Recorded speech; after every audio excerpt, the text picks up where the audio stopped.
మీరు చూడండి, లోకంలో కొడుక్కి ఇష్టమైంది వండుతుంది అమ్మ, పెడుతుంది. వాడు మళ్ళీ మారు అడగలేదనుకోండి, ఏం తెగులు, ఇంత కష్టపడి ఉండేది ఎందుకేసుకోవు అందో.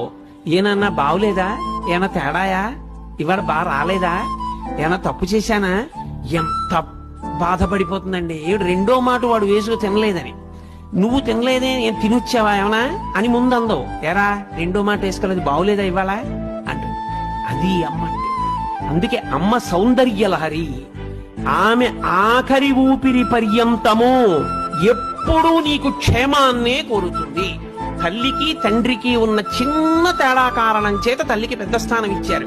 తండ్రి సమానుడు, నేను తక్కువ కాదని కానీ, తండ్రి పనికి మాలిన వాడని కానీ, తల్లితో సమానుడు కాదని కానీ నేను ఎక్కడా మాట్లాడటం లేదని మీరు గుర్తుపెట్టుకోవాల్సి ఉంటుంది.